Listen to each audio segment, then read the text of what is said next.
A listener note, this story contains adult content and language. John Michael Meehan may or may not have had some connection to organized crime. Whether to intimidate people or to impress them with his dark glamour, he bragged frequently about his underworld ties. He claimed to trace his bloodline to the prolific East Coast hitman who ran Murder Inc. itself. He lied about everything, so who really knew? What unnerved people once they got on his bad side is how he talked about the mob's way of doing things, with a touch of real admiration in his voice.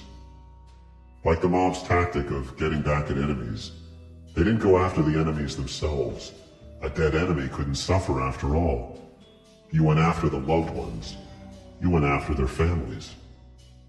Jacqueline Newell was living with her mother Deborah at the Carlisle Apartments in Irvine near the airport. They were afraid of Deborah's estranged husband, John. They kept waiting for police to charge him with lighting Deborah's car on fire, but 2 months had passed, and there had been no arrest, no restraining order. Deborah had cut John off from her money. She wasn't taking his calls or texts. She and her kids were looking after John's golden retriever, Murphy, which he'd left at a pound, and Deborah had the Buick Enclave he'd been using, which had been impounded after he ran it into a gate. John had been staying in Henderson, Nevada, but nobody knew for sure when he might appear here in Irvine. Jacqueline felt he was watching them. He didn't have a car, he didn't have his dog, and he was just spiraling out of control. He didn't really have much to live for. He didn't have anything to live for. Around 11:30 on the night of Friday, August 19, 2016, Jacqueline was returning from dinner with a friend. They were pulling up to the front of the complex when she saw John in a car, in the dark, waiting. I could see his face from the reflection of his cell phone. And instantly when I pulled in, we saw each other. We locked eyes and he ducked his head. And I said, "That's him, that's him." And the driver didn't know what I was talking about for a moment. And I said, "Follow him." John's headlights were off, and he sped past the light when he realized that we were behind him. He went straight and made a right-hand turn onto the freeway. John had smashed or removed the lights on his rental car as if to improve his ability to move furtively in the dark. Jacqueline thinks John was there to kill her or her mom, that he'd been hoping to catch one of them alone, an easy target, and the presence of her male friend scared John off. But now Jacqueline feared he would go after her younger sister, Terra, who lived a few miles away in Newport Beach. I knew that this was game time.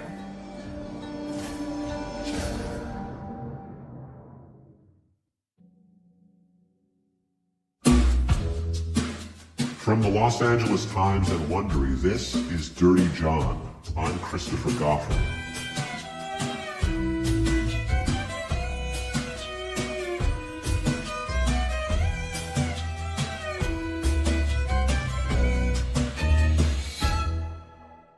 Part 6 Terra. Jacqueline told her friend to drive to the Coronados, the sprawling apartment complex in next-door Newport Beach where Terra was living. Here's Jacqueline. I'd much prefer him to come back to my house, because then we could, whatever he was gonna do, we would have some sort of chance of catching his psycho ass on camera. You were more worried that he would go to your sister? Yes, I was. Because she was unprotected? I felt like I had ruined something for him that looked like it was planned out. Now, why did you not call the police? Because my mom didn't want to call the police, and that made me feel like she just felt hopeless at this point. We contacted the police every time something happened, and they never helped us out. Deborah tells me she was skeptical of her daughter's account about seeing John. She thought Jacqueline had an overactive imagination. Jacqueline says she circled her sister's apartment complex over and over that night. She went to check her sister's apartment door, but she didn't knock because she didn't want to wake her. She had a little cat with a jingle collar on it. I tried to lock until I heard her cat's little bell, like, come to the door and kind of rub his little body against the door. And she took reassurance from the growl of Terra's miniature Australian Shepherd, Cash. So I was like, okay, cool. She's in the home with Cash. She's safe. I'm just tripping. So I would be like, I was kind of going through times that night where I was like, oh my gosh, am I going crazy? Like, no, I'm actually not going crazy. This is really happening. Jacqueline says she was up until 4:30 a.m., slept for an hour and a half, and called Terra at 6 a.m. I said, John's in the area. Please be careful. I saw him last night. He had the lights off to the car. I followed him. He was in a white Camry. How scared did she seem? She was like, oh my gosh, really? Like, okay. But I don't think that she took it that day as seriously as I did. But in the dark, she had misidentified the car John was driving. Terra would be watching for the wrong one. It's one of the hypotheticals now. Would he have otherwise been able to get close to her?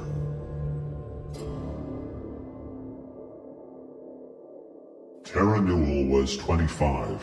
Descriptions of her almost always included the words sweet. Her voice was so soft that waiters had to lean in and ask her to repeat her order. As a kid, she was usually the smallest one on the recess yard, and so uncompetitive in softball games that she didn't even bother swinging at pitches. She had a huge heart for the smallest things. That would describe her perfectly. So the classic wouldn't hurt a fly personality. Yeah, she wouldn't. Something that wasn't causing her any harm, no way. She's not very feisty. Terra was a child of affluent Orange County suburbs, but she adored country music, and she liked the songs about drinking beer, having a good time, and still loving God.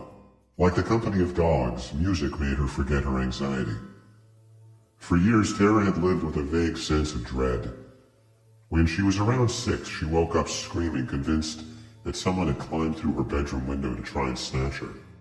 She says the intruder dropped her and disappeared out the window. Her parents didn't call police. Her mother thought maybe it was a dream, the function of Terra's distress over what was happening in the house. Her parents were fighting a lot, and soon her dad left the house for good. Terra had frequent nightmares at that age. She'd see dark shapes and become convinced they were ghosts or aliens.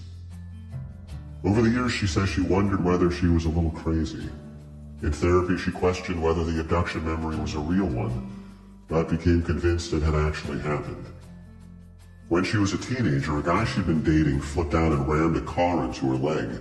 She says he was on meth. She got a tattoo on her foot that said Psalms 23, "The Lord is my shepherd," with a heart she'd seen in a Taylor Swift video. Early on, Terra sensed John was dangerous. She had sobbed uncontrollably at a Christmas gathering, saying there's just something wrong about him. I don't like him. Trying to convince people. But not everyone felt what she felt. For the longest time, her mother certainly didn't. Terra did not want to be alone in her Newport Beach apartment, even though, as far as she knew, her stepfather did not know her address.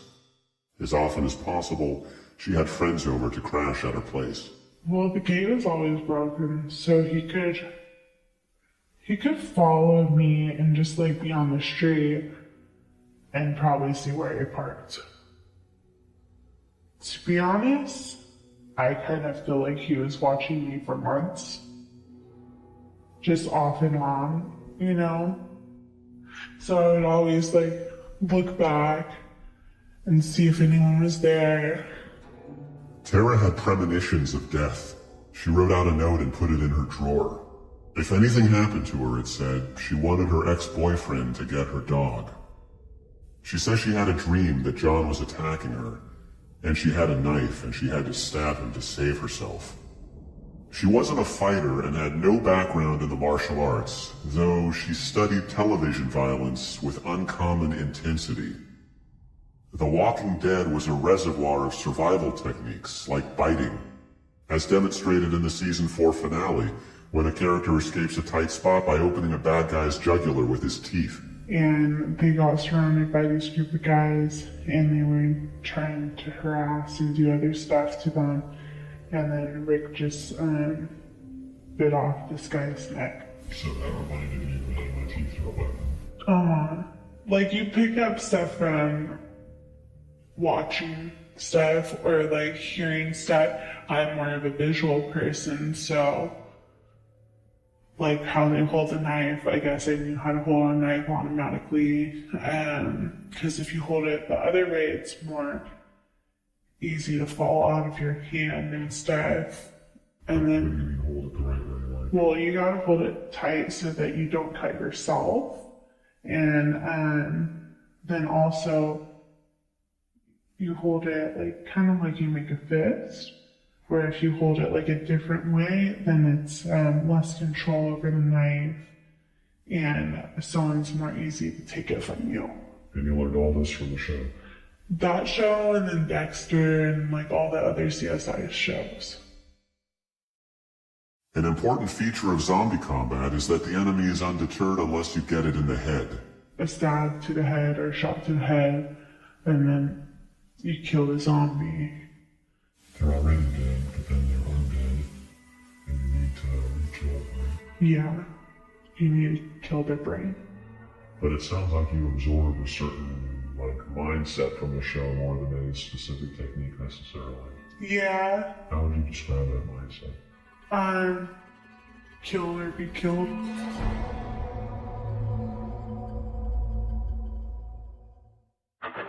Are you hiring? Find your dream candidate with these tips from ZipRecruiter and Dirty John. Tip: stay ahead of the competition. It's perfectly acceptable to ask candidates which other employers they're considering. If your competitors for top talent are strong, think of what makes your company stand out, whether it's growth opportunities, benefits, or perks. To get the right candidate through the door, use ZipRecruiter to post your job to over 100 top job boards with one click. Their smart technology notifies qualified candidates to apply within minutes of posting. In fact, 80% of employers who post a job on ZipRecruiter get a quality candidate through the site in just one day. Try ZipRecruiter for free by visiting ZipRecruiter.com/dirtyjohn. Again, that's ZipRecruiter.com/dirtyjohn. This has been a tip for finding your dream candidate from Dirty John and ZipRecruiter, the smartest way to hire. Terra was working in Newport Beach at Rebel Run at Dog Kennel. A man called with what sounded like a French accent. The man made it sound like they had met at some point and wanted to know if she would be working tomorrow. He wanted to bring in his Rhodesian Ridgebacks for her to groom. She didn't recognize the voice or remember having met him or think too much about the fact that most of the grooming requests came from women, not men. She told the stranger her work schedule. Yes, she would be there tomorrow till about 5 p.m. The next morning was Saturday, August 20th, 2016, and Jacqueline called to warn her about John being in town. It would be a good idea to keep her pocket knife handy, her sister said. That morning at the dog kennel, she greeted the labs and terriers and Dobermans and poodle mixes. She unlocked the cages. She carried the big bag of dried high-protein pellets between the cages and filled the bowls. She hosed out the cages and the concrete dog runs. For this reason, and this is an important detail, she wore rain boots. The French-sounding guy who was supposed to bring in his Rhodesian Ridgebacks never showed, but she didn't think much of it. She was distracted, preoccupied by the concert at Irvine Meadows that night. She had bought $200 lawn seat tickets to see one of her favorite country stars, Jason Aldean, and was bringing a girlfriend. She left work in her Toyota Prius just after 5 p.m. for the 3-mile drive home. Cash, the miniature Australian Shepherd, was in the back seat. It was still full daylight.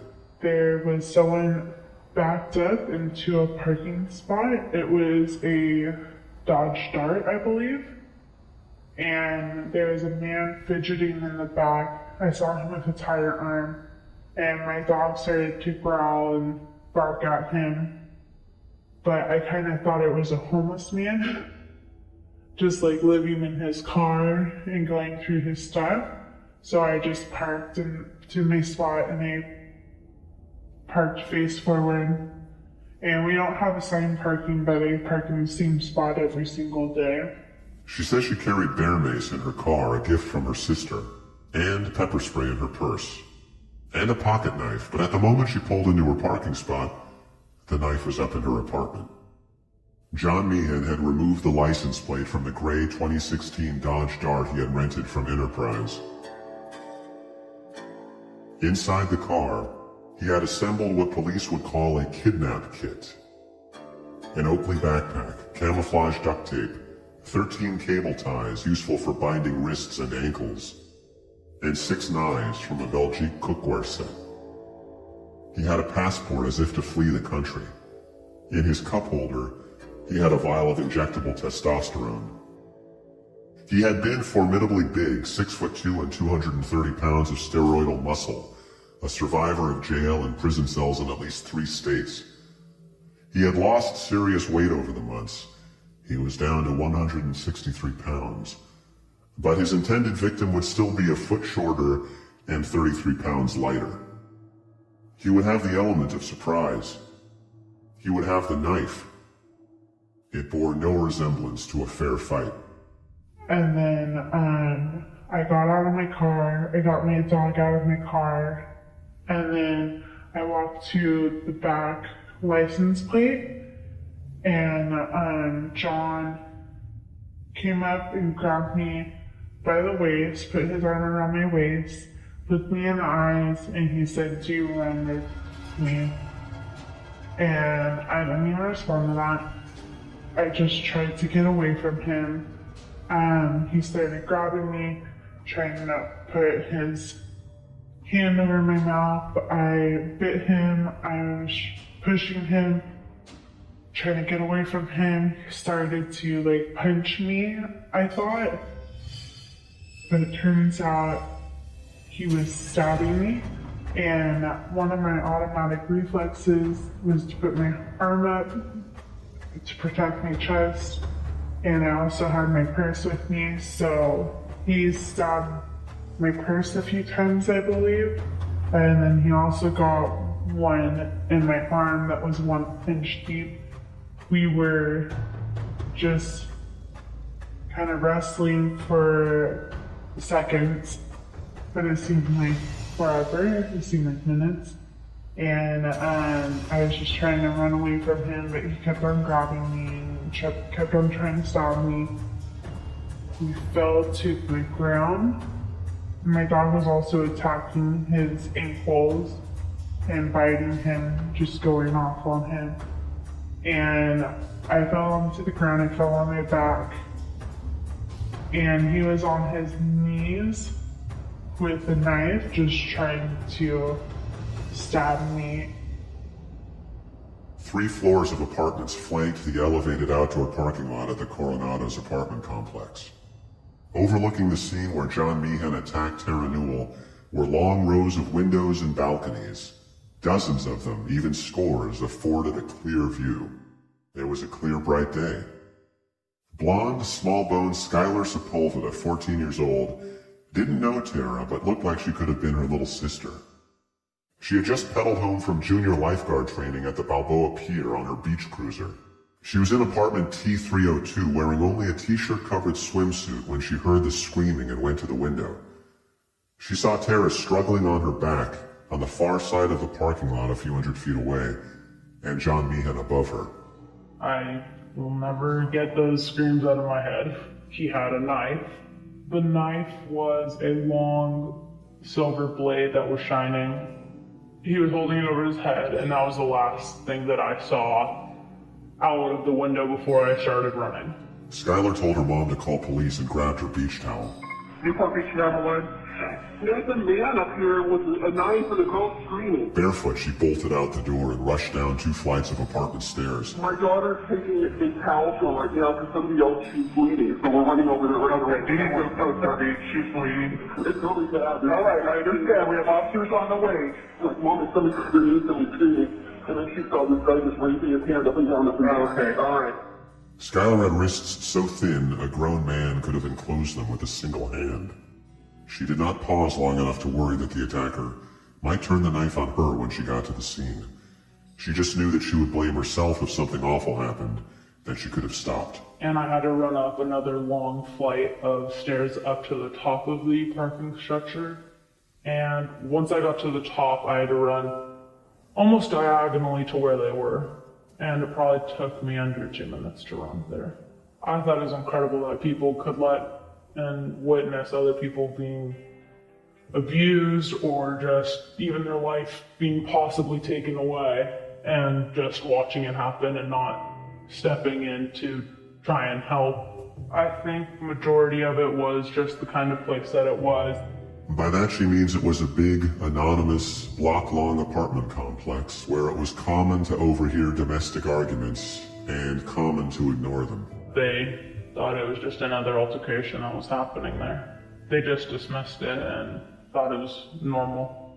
The rain boots Terra wore that day were her sturdy pair with thick tread, and it's possible that played a role in what happened next.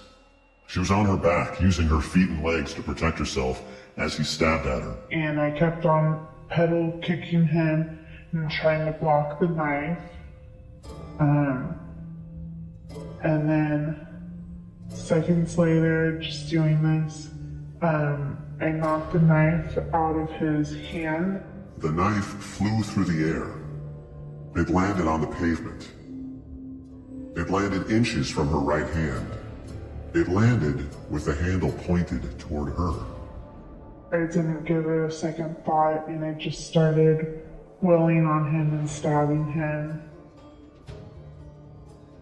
Because I know that if I didn't fight back and land him, he would continue to try to hurt me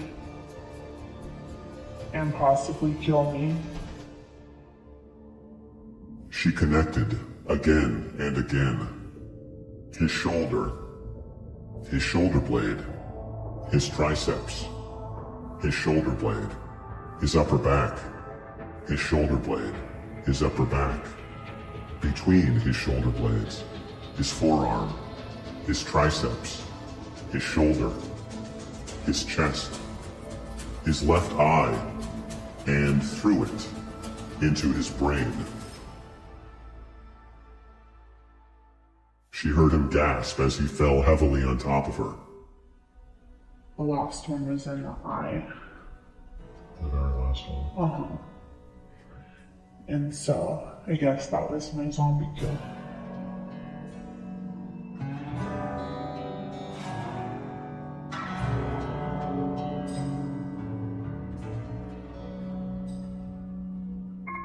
Someone's been stabbed and he attacked a girl.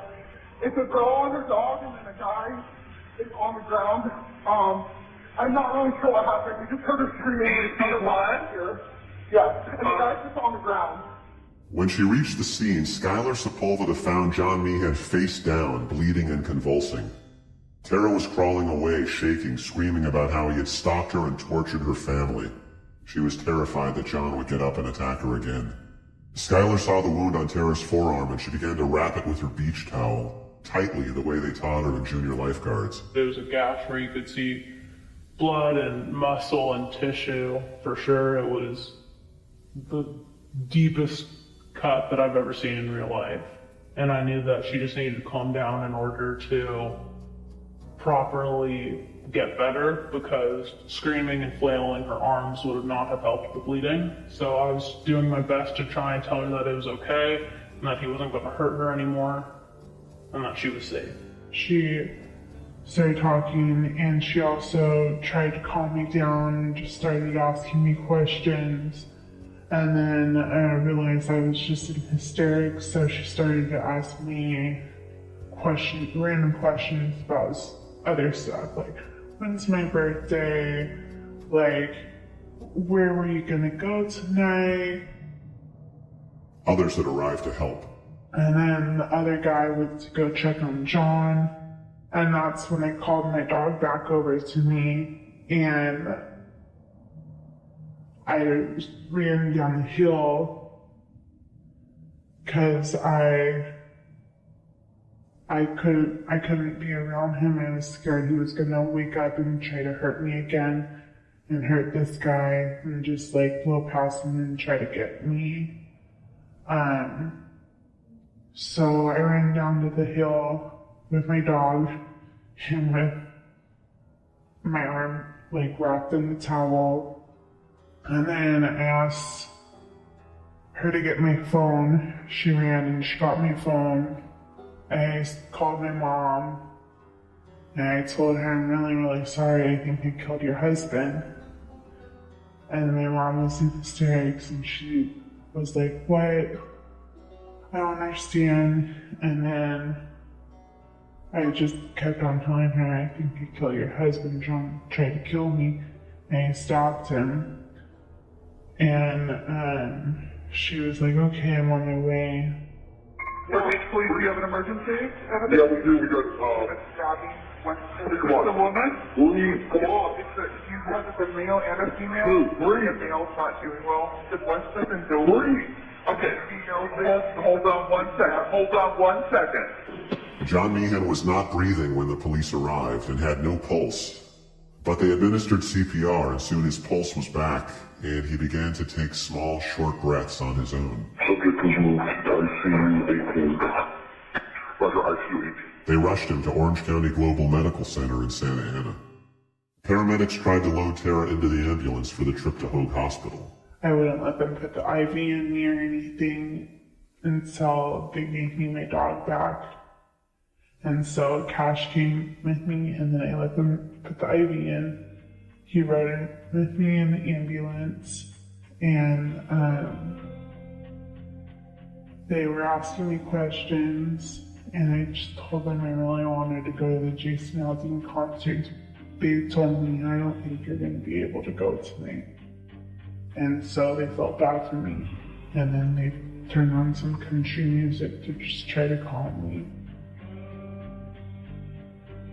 I asked if he was dead, if I killed him. And I said that I did, but then they revived him. And he was brain dead. I was kind of upset that they tried to revive him and waste like time and effort and medical dollars and all of that just to keep this evil man alive. But then they told me that it's good to keep him alive so that we could possibly use his organs and help save other people. So at least his life wouldn't be completely a waste. It's a testament to the impression that John made that even now, he seemed larger than he was. Not a human being, but a horror movie villain who might spring bolt upright from his deathbed, animated by sheer rage, to attack again. Word of what happened reached Terra's cousin, Shad Vickers. He rushed to the hospital to be sure Terra was all right. You know, I was like, if he comes out of this, this is over. It's gonna be horrible. That's how good I thought he was, I thought he was gonna get out of this coma that he was in, get out of his criminal issues, and either strike another family or come to us. John's sister Donna, who had tried more than anyone to help him over the years, who had seen him turn viciously on her too, got the news from her lawyer. At first, she didn't rule out the possibility of some trick. John knew every kind. I said, I don't know, could be a story. Could be John doing something. Donna didn't go to the hospital where her brother lay unconscious, covered with 13 stab wounds. I never saw John. I never did. I didn't want to say goodbye. I'd already said my goodbyes. John's other sister, Karen Duvalet, was summoned to the hospital. Deborah Newell did not want to be responsible for pulling the plug on her husband. She thought Duvalet should decide. Duvalet is a nurse. She looked at the brain scans and realized her brother had no chance. She gave the okay to pull him off life support. A transplant team tried to harvest his organs, but years of drug use had ravaged them. John Michael Meehan, drug addict, failed law student, disgraced nurse anesthetist, fake doctor, prolific grifter, black-hearted Lothario and terror of uncountable women, was declared dead at age 57 on August 24th, 4 days after he attacked Terra Newell. Deborah and Karen were led to a room in a Santa Ana funeral home where his body lay in a long, plain cardboard box. They watched the lid go on the box and the box go in the oven. The door closed. He turned into black smoke, and that was all. There was no memorial service. Terra struggled with guilt. It helped to talk to Meehan's sisters. This is Donna. I brought her flowers, and I thanked her. I said he could have made it a lot worse for a lot of people the rest of his life. You know, he did a good thing. Sounds weird, but he was a bad person. But I think it helped. I don't know. Everyone who heard the story had the same question. How did she prevail? I asked Shad what sense he could make of it. Zero. Zero makes sense. And the dog is a tiny dog. Impossible. There's no way. When I first met Shad, he used a sentence that's hard to forget. The last person on Earth I'd ever think would send John to hell would be Terra. And so, what is it that was in you that gave you the ability to survive that? Can you talk about that? Well, I had a genuine hate for him. This guy was taking away my mom.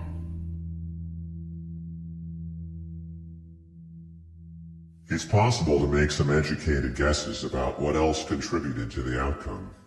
John's body was likely weakened by his drug use and fatigue. The autopsy report reflected how much his health had deteriorated over the last year.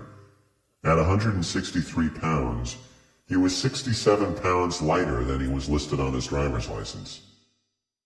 Terra had the gift of adrenaline, and she probably didn't know what kind of fight she had in her until she needed it. Her gentle demeanor was deceptive. Her size was certainly deceptive. For years she worked with big, aggressive dogs. Her upper body is built like a swimmer's, strong, round shoulders. I think of him as pure evil. I think that if there's a devil, then he's probably the devil or the devil's son. I had a dream about this moment, and I would actually stab and kill him, but then I never knew it would happen, and I never thought oh, I'm watching the show and maybe this show might help save my life one day. I just thought if there's a zombie apocalypse, then maybe I might know what to do.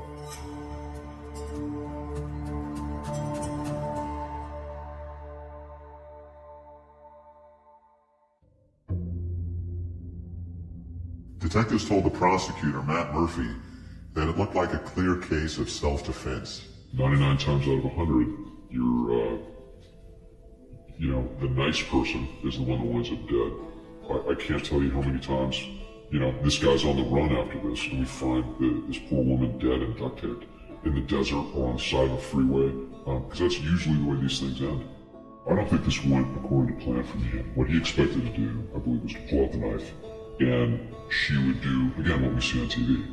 She would, maybe at worst he's got a buffalo scream, that he'd be able to, with the knife, get her into his vehicle and kidnap her, which is what all the stuff was doing inside the car.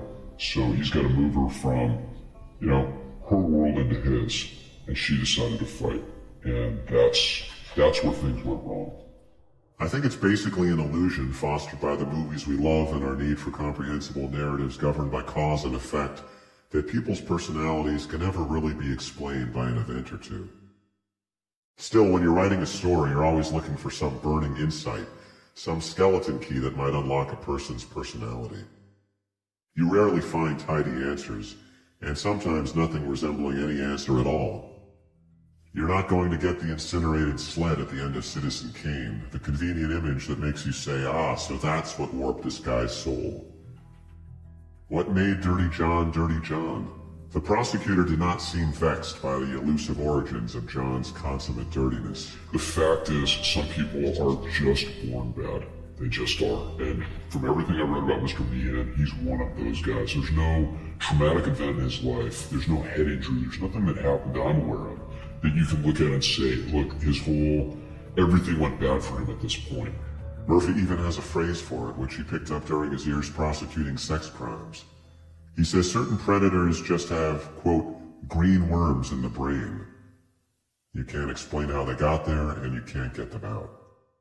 I talked to Deborah's family law attorney, Michael O'Neill. I just think he was so wrapped up in the quest, the stalking, and the reason I akin it to sharks is their behavior. What was his end game? Each one of them was to get money, but I tend to think that the end game, it was the game.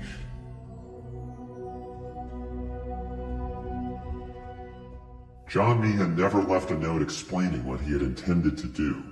Maybe he had planned to kidnap Terra and hold her for ransom to get Deborah's money.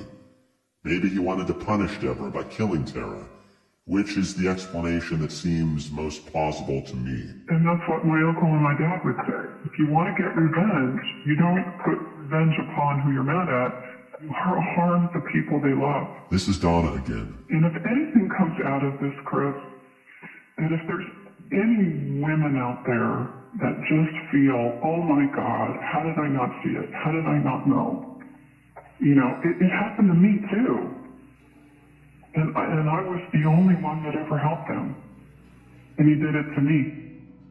Do you think that there are a lot of women out there who don't know that he's dead, who are still living in fear of him? Yes, there has to be. There has to be.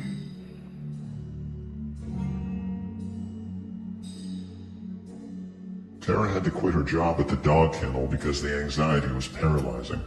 Barking dogs triggered memories of the attack. Sometimes she'd see a man roughly John's age and she struggled to breathe. For a while she smoked pot to get to sleep, but it made her paranoid and irritable. So she quit, but then nightmares flooded her sleep. She told me she found a therapist who's helping her. She says part of it is learning not to use animals as an emotional crutch quite as much.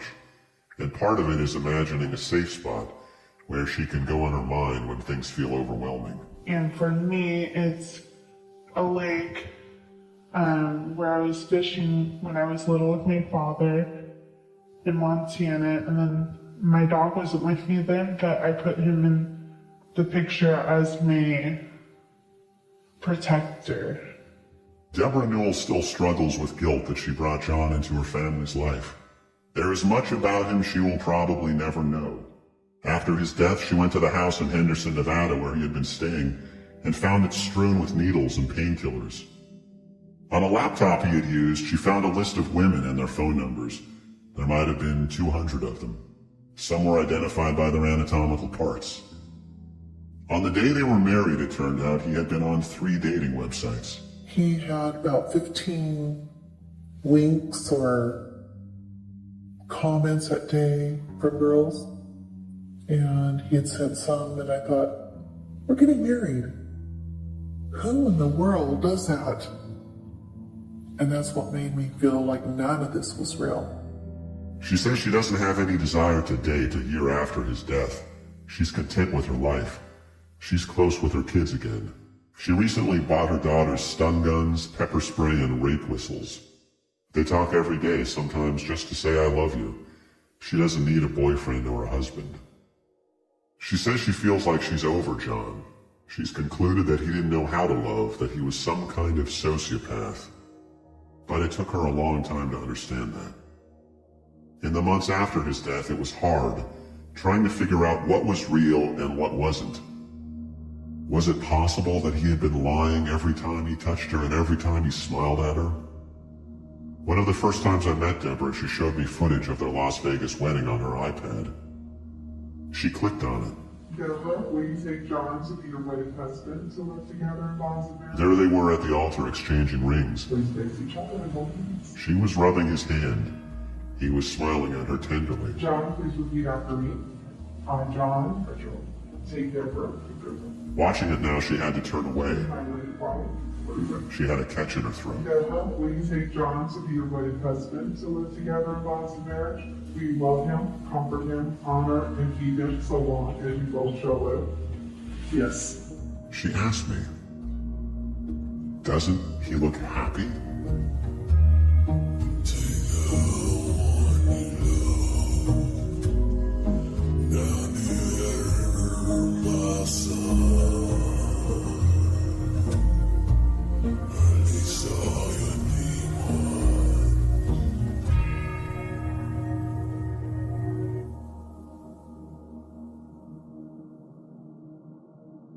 Dirty John is reported and written by me, your host, Christopher Goffard for the Los Angeles Times.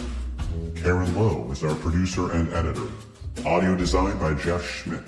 Executive producers Jeffrey Glazer and Hernan Lopez for Wondery. During this production, our LA Times team has included Shelby Grad, Steve Clow, Robert Meeks, and Devon Maharaj. Thanks to Rick Loomis and sound engineer Ravi Carmen. We owe a special acknowledgement to the work of Anna Fry, the reporter who broke the story of Meehan's death for her newspaper, The Daily Pilot, and who contributed research to this project. You can read the story at latimes.com. We're putting up installments as these episodes air. And check the website for photos of this story. We'd also love to learn more about you. Please go to wondery.com/survey. Thank you for listening. Devil's got your boyfriend, he's got the one who said he'd always love you, he'd never leave you. Devil's got